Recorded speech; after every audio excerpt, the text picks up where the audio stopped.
cette fois, on va passer sur un domaine un petit peu différent. Là, je vous prie d'accueillir donc Fabienne Casalis, qui est docteure en sciences cognitives à l'EHESS, spécialisée en imagerie cérébrale des fonctions exécutives appliquées à la neuropsychologie. Elle collabore aujourd'hui à la recherche sur l'autisme à l'Institut Jean Nicot et elle est accompagnée, alors je ne sais pas s'il vient avec vous. Ah d'accord, il sera là-haut, mais donc on peut le saluer quand même, de Mourjen Barry, qui est game designer et qui travaille aussi à la création d'un jeu sur l'autisme. Donc ensemble, ils vont nous parler, ou alors peut-être toute seule du coup, vous allez nous parler de 2 applications possibles du jeu dans la recherche en sciences cognitives. Donc je vous donne la petite télécommande, c'est la flèche du bas pour avancer. Et voilà, je vous laisse la parole. Bonjour. Bonjour. Comme je n'ai pas envoyé ma bio, c'était un peu faux. Je ne suis plus à l'Institut Jean Nicot, je suis à l'École des hautes études et je suis au CNRS maintenant. Voilà. Mais ce que je suis surtout, avant d'être une chercheuse, c'est que je suis une joueuse. Donc je vois des visages que je reconnais. Salut Hicham.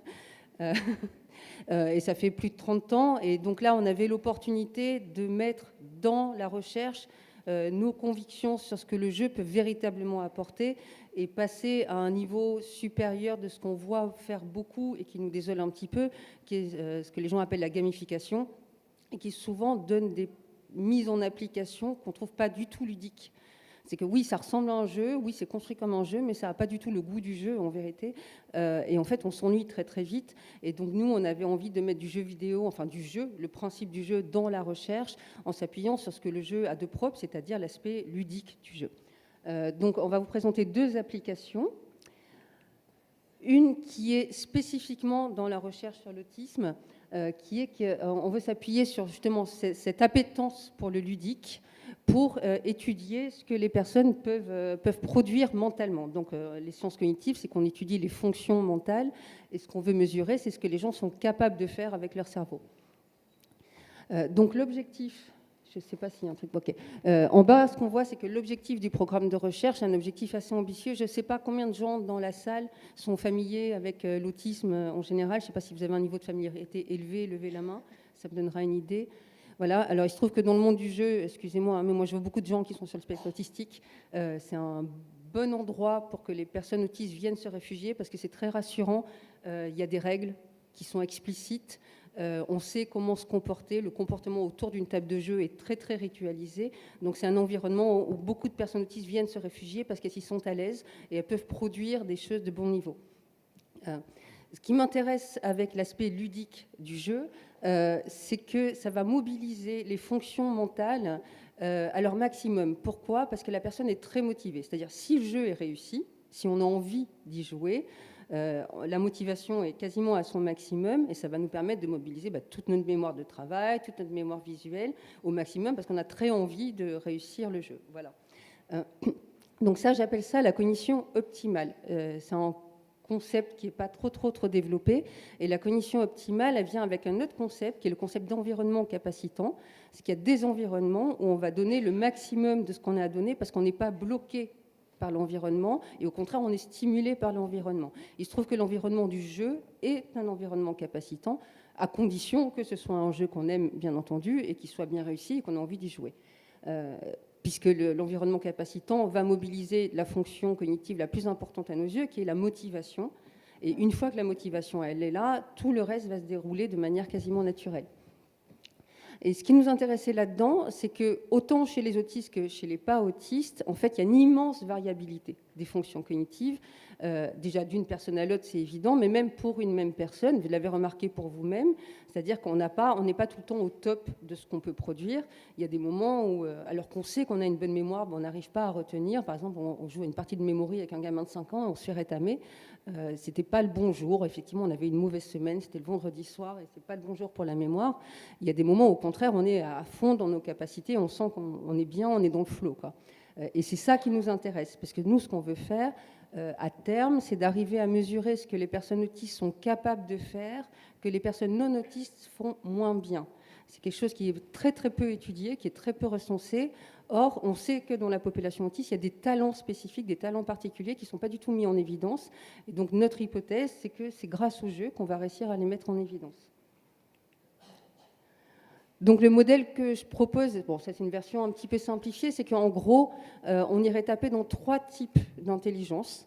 L'intelligence académique classique qu'on mesure avec des tests, c'est très bien les tests, hein, je ne crache pas du tout, ça permet de mesurer des choses très spécifiques et de les mesurer sur le temps aussi, de mesurer leur évolution, donc on a besoin de mesurer ça. Donc typiquement, c'est les tests de QI, enfin c'est tout notre arsenal neuropsychologique, avec certains tests qui sont vraiment très bien faits, très intelligents, qui permettent de mesurer des choses très très fines. Il y a ce que j'appelle l'intelligence performative, c'est-à-dire l'intelligence en action.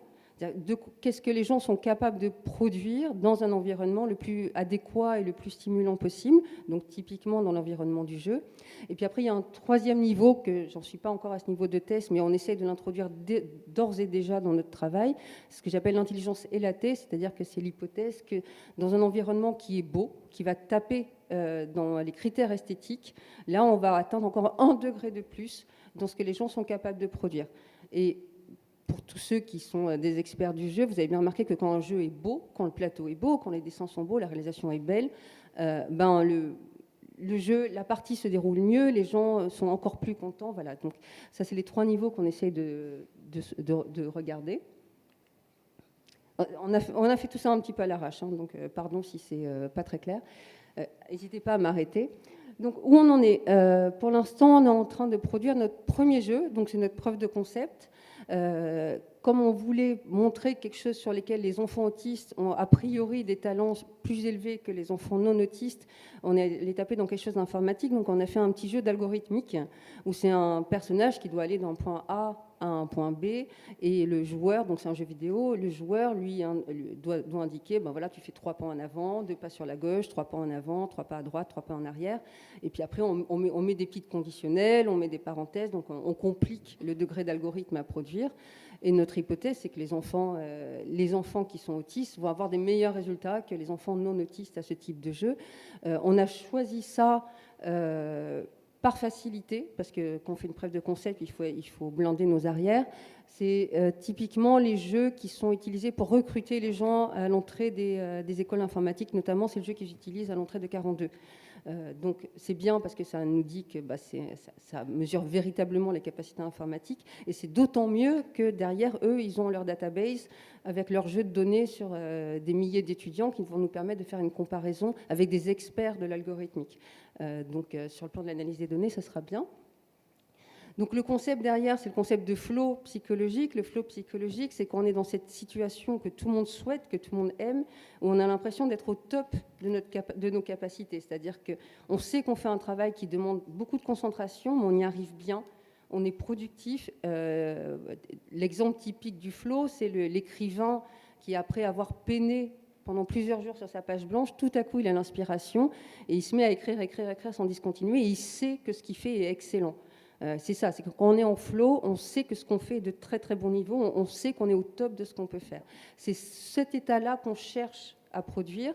Et pourquoi le choix du jeu vidéo? C'est parce que les enfants autistes, si on veut les tester en les amenant au labo, alors déjà les déplacements, ils n'aiment pas, les amener dans une pièce qu'ils ne connaissent pas, avec des gens qu'ils ne connaissent pas, où souvent il y a plein de lumière, et ce qu'on va leur faire faire, c'est un truc très ennuyeux sur un écran, avec des gens bizarres qui leur disent des mots qu'ils ne comprennent pas forcément très bien. Ce n'est pas des bonnes conditions pour générer l'état de flow, et donc ce n'est pas les bonnes conditions pour mesurer ce qu'ils sont véritablement capables de faire quand on les met dans des bonnes conditions. Donc le choix du jeu vidéo est pour ça, et comme ça ils peuvent jouer à leur jeu chez eux, et donc dans les meilleures conditions possibles pour eux. Le pouvoir motivant du jeu vidéo chez la population autiste, elle n'est pas à démontrer, il y a une appétence très très forte. Donc nous, on préfère appeler ça des meaningful games plutôt que de parler des serious games, parce que si c'est sérieux, c'est pas drôle, on veut que ça reste ludique. Et par ailleurs, tous les exemples de meaningful games qu'on a observés, pour la plupart d'entre eux, pour moi, c'était pas des games. C'était peut-être serious, mais c'était pas des games. Voilà. Donc le projet à terme, donc ça c'est notre premier jeu. Alors il y a une première annonce, c'est qu'on va faire un hackathon pour boucler ce jeu qui est en JavaScript le 5-6 juillet. Donc s'il y a des programmeurs dans la salle et qui veulent venir, ne serait-ce que 2 heures pour voir de quoi on parle et qu'est-ce qu'on fait, vous êtes les bienvenus. Ce sera à l'Institut des systèmes complexes dans le 13e. Vous pouvez me contacter, voilà. Et donc le modèle global, c'est qu'en fait à terme, ce qu'on va faire, c'est monter toute une plateforme avec que des jeux vidéo, tout en open source. Donc l'idée, c'est que les jeux vidéo qui sont créés sur la plateforme, qui sont tous des jeux à visée scientifique, qui servent à mesurer quelque chose, Chaque jeu est constitué de briques que les chercheurs suivants vont pouvoir récupérer, recycler les briques. Donc c'est pour en faire un système qui est à la fois gratuit, ouvert, où tout le monde peut venir et proposer une expérience sur la plateforme. Et plus il y aura de jeux, plus on aura de données. L'autre intérêt du jeu par rapport aux expériences en labo, c'est que ça donne accès à des données massives, c'est-à-dire qu'en labo, on va peiner pendant 1 mois ou 2 mois pour faire venir 20 personnes. Et si on fait un bon jeu vidéo qu'on met en ligne, tout à coup, en quelques jours, on peut avoir les données d'1 millier de joueurs. Et tout à coup, au niveau des analyses statistiques, c'est plus du tout la même histoire et ça nous permet de faire des analyses très, très différentes de ce qu'on fait en expérimentation classique. Et donc, tout ça en système ouvert et qui s'applique dans un premier temps à la psychologie expérimentale, mais qui, en fait, peut s'appliquer à toutes les SHS de manière générale, puisque le jeu vidéo se prête bien à toutes les expérimentations SHS. Alors, peut-être qu'en régie, on a des images sur ce jeu vidéo, et si ce n'est pas le cas, je vais passer... ils disent oui, d'accord, j'ai un petit oui, donc on va avoir des images de Stopbus, notre premier jeu, qui s'appelle Stopbus parce qu'au départ, il était prévu pour être placé sur les panneaux de co-interactifs à certains arrêts de bus. Voilà. C'est-à-dire qu'il y a 1 an et demi, on nous a dit « Est-ce que vous faire un petit jeu pour les arrêts de bus ?» On a dit « Oui, c'est prêt dans 3 mois. » Bon, voilà, c'est toujours pas prêt, mais peut-être il finira par arriver sur les arrêts de bus. Et vous verrez que tout de suite, on a mis de la... Non, ça, c'est pas ça. Ça, c'est l'autre projet. Il y a des images de Stopbus ou pas? Non, pas du tout. D'accord, on va passer à l'autre projet. Alors, on va revenir sur les diapos. Ils vont y arriver.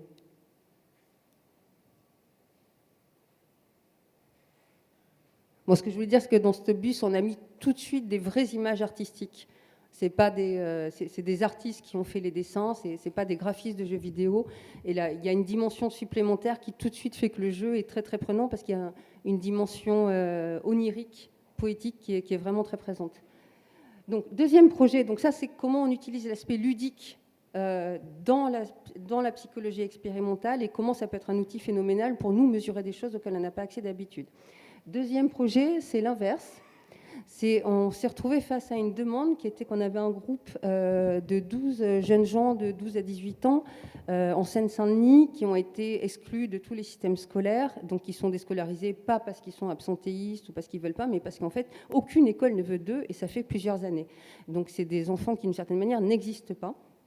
Et donc la demande qu'on nous a faite, c'est de leur proposer un système d'apprentissage qui fonctionne bien avec eux, qui leur permettent d'apprendre des choses qu'ils puissent valoriser sur le marché du travail, avec cette idée aussi que ça renforce un petit peu leur estime de soi, leur capacité à croire en eux, leur capacité à mener un projet à bien également.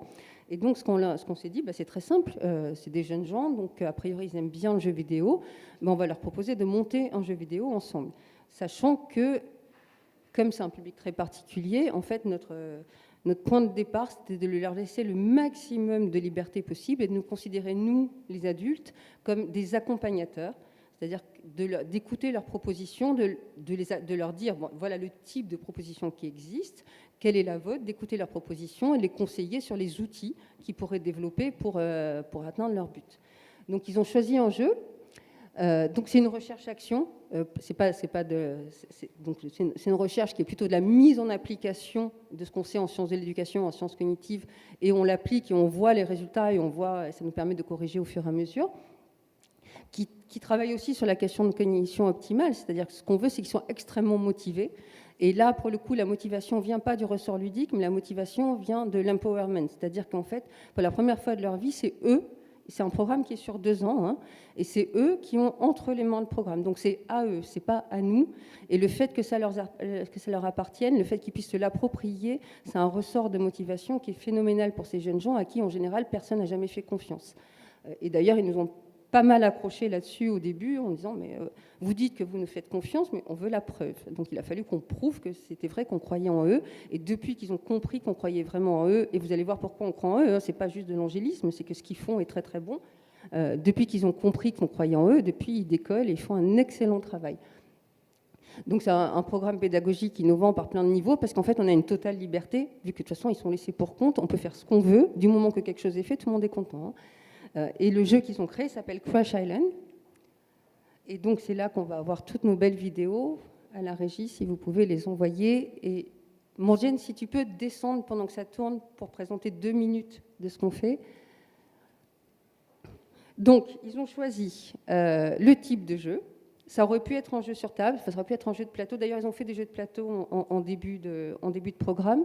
Ils ont finalement choisi un jeu vidéo. Ils ont choisi... donc voilà. Qu'est-ce qu'ils ont appris à faire? Ils ont appris à créer des assets. Donc tout ça, c'est tout eux qui l'ont créé. Hein. On a commencé le programme en octobre l'année dernière. Donc ça fait un peu plus de 8 mois. C'est tous les lundis hors période scolaire, donc 5 heures par semaine. Et il y a eu 2 petites game jams qui ont permis d'accélérer et de bien faire démarrer le truc. Donc ils ont créé la map du jeu, ils ont créé le level design, ils ont créé les assets. Pour ça, ils ont utilisé un logiciel qui s'appelle Magica Voxel. C'est eux qui ont choisi les outils. Sur nos conseils, c'est-à-dire que nous, on leur dit ça, ce sera plus facile d'accès que d'autres. Il y a des outils qu'ils ont choisi d'utiliser malgré nos conseils, notamment Blender. On leur a dit ça va être une galère sans nom de faire de l'animation. Ils ont dit non, mais c'est pas grave, on va le faire quand même. On l'a redit, vraiment, découragez-vous, mais nous, on n'a pas réussi à les décourager. Donc, ils ont fait des très belles animations sur Blender. Et pour ce qui est de la suite de la description de ce beau travail, c'est Morgane qui va vous le dire. Bonjour. On va voir de toute façon les images du studio qui vont tourner au fur et à mesure. Okay. Donc, en fait, le travail que vous allez voir, comme elle a dit, ils ont vraiment voulu utiliser des logiciels qui étaient beaucoup plus complexes que ce qu'on avait prévu pendant 1 an avant que le projet commence. Du coup, on s'est adapté en fait au fur et à mesure, selon leurs envies, selon ce qu'ils pouvaient en fait délivrer, ce qu'on estimait qui était possible dans le temps qu'il y avait. On a commencé au fur et à mesure, puisque pour créer des jeux, et surtout des jeux vidéo, vous avez plusieurs étapes. Il va y avoir déjà le game design, qui va demander un apprentissage qui est très systémique, qui est très dans l'ordre de on va créer des jeux de plateau, etc. On a invité leurs éducateurs aussi, pour qu'ils travaillent avec eux, et qu'ils se mettent aussi dans une position un peu de puissance. C'est très intéressant ça, le fait qu'ils transmettent leurs connaissances aux gens qui d'habitude leur disent fais ça, fais ci, fais pas ça, va te coucher, etc. Donc ça a été quelque chose... Ah, c'est assez sombre. Ça a été quelque chose d'assez important pour eux, donc c'est comme ça qu'on leur a transmis le game design. Ensuite, on a divisé ça en plusieurs départements, donc graphisme, son, toujours game design, mais plus basé sur le level design, la création des cartes du jeu. Et il y avait un département, donc le département son, il a énormément travaillé sur les voix, parce qu'il y avait beaucoup de voix, il y a beaucoup de doublage, c'est une communication radio entre 2 personnes, dont une qui est perdue sur une île, doit retrouver sa collègue, s'est craché sur un vaisseau, qui s'est craché de l'autre côté, etc. Donc voilà. En fait, on a appris à plusieurs moments bien précis des professionnels, outre aussi Ubisoft qui a gentiment accepté de nous accompagner, qui nous a donné plusieurs professionnels qui sont venus pour nous donner des méthodes qui eux-mêmes sont en expérimentation même dans leur studio à eux, comme la photogrammétrie par exemple. Donc pour éviter de leur faire modéliser, ça c'est justement là à ce moment-là, parfait. Bon timing. Donc la photogrammétrie, c'est une technique qui nous permet de prendre des photos, genre on va dire 100 photos d'un objet, on va dire une canette de coca par exemple. On la met dans un ordinateur et en quelques minutes, on a un modèle 3D de cette canette qui est assez réaliste. Après, il faut un peu le retravailler, mais c'est très mécanique. En fait, il faut le retravailler jusqu'à ce qu'il soit compatible avec un moteur de jeu vidéo qui a besoin de moins de polygones, quelque chose de plus léger, on va dire. Voilà. Et donc Ubisoft en fait ils nous ont donné leur logiciel, qui nous ont permis de travailler là-dessus. Eux-mêmes ils expérimentent, c'est encore en cours dans l'industrie. On a des gros jeux qui ont été faits comme ça récemment, genre par exemple le Star Wars Battlefront, les environnements ont été faits majoritairement en photogrammétrie, donc c'est quelque chose d'assez nouveau encore. Voilà. Sur le son, on avait plus des professionnels de son qui venaient de la structure, c'était pratique, qui leur ont fait créer les sons, les voix, les musiques par eux-mêmes. Donc le but dans tout ça, c'est toujours que dans le process de création, c'est vraiment eux qui font tout de A à Z et nous on les accompagne. Donc on écoute ce qu'ils ont envie de faire.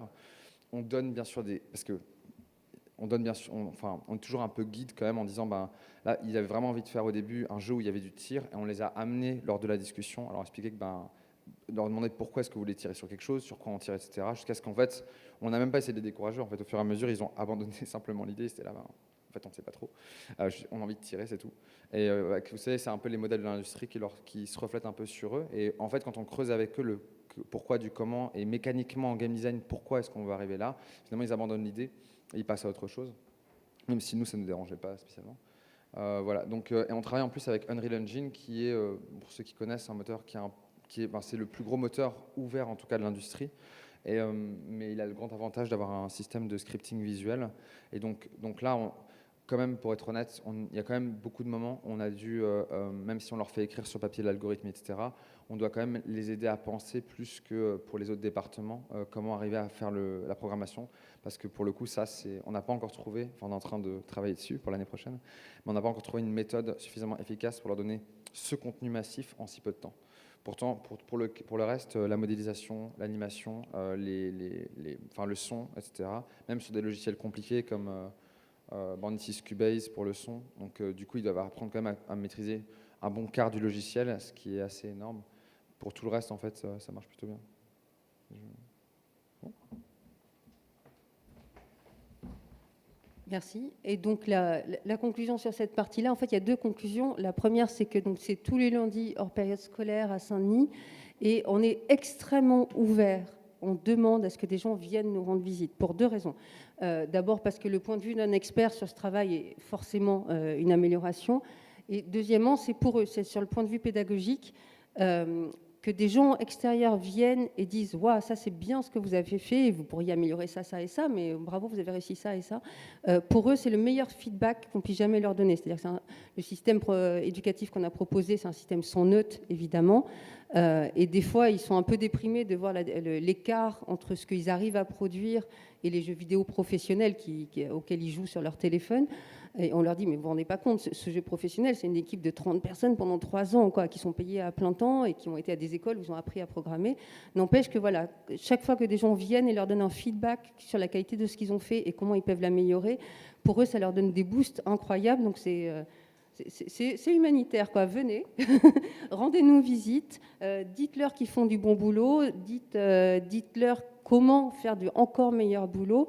Et dans 5 ans, ces gamins-là, ils seront sur le marché du travail avec des vraies compétences, une vraie foi en ce qu'ils sont capables de produire. Et ils donneront des exemples à tous leurs copains qu'il y a d'autres voies que les voies qui leur sont proposées là pour l'instant, qui sont toutes illégales, bien sûr, qu'il y a des voies légales où on peut devenir un être humain à part entière, content de ce qu'on fait et quand même soutenir sa famille. Donc voilà, il faut encourager ce projet. Et par ailleurs, donc, ils ont produit 3 jeux sur table, dont un est à nos yeux très très bon. Donc il y a un jeu vidéo qui est en cours de production. On cherche des éditeurs. Voilà, je vous remercie.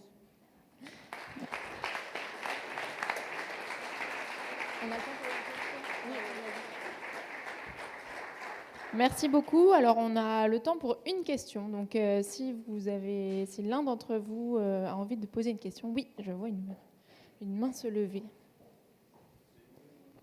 Oui, bonjour. Ce serait plutôt sur la première partie dont vous avez parlé sur votre projet avec des jeunes élèves autistes. Moi, il y a une question qui me vient, c'est pourquoi les jeux vidéo et pourquoi pas des jeux de société ? Alors, il n'y a aucune raison de ne pas utiliser des jeux de société, mais là, la raison, c'est que le jeu vidéo, ça permet la collecte de données massives, du big data. Et comme on est face à une population qui est extrêmement hétérogène, en fait, utiliser le big data nous permet après d'utiliser des outils d'analyse statistique beaucoup plus fins qui vont nous donner des résultats plus performants. Voilà. Mais il n'y a aucune raison de ne pas faire la même chose sur des choses très précises. Le jeu de plateau, où on fait venir les gens en présentiel, aurait l'avantage qu'on pourrait filmer deux choses. Enfin, ça apporterait d'autres informations.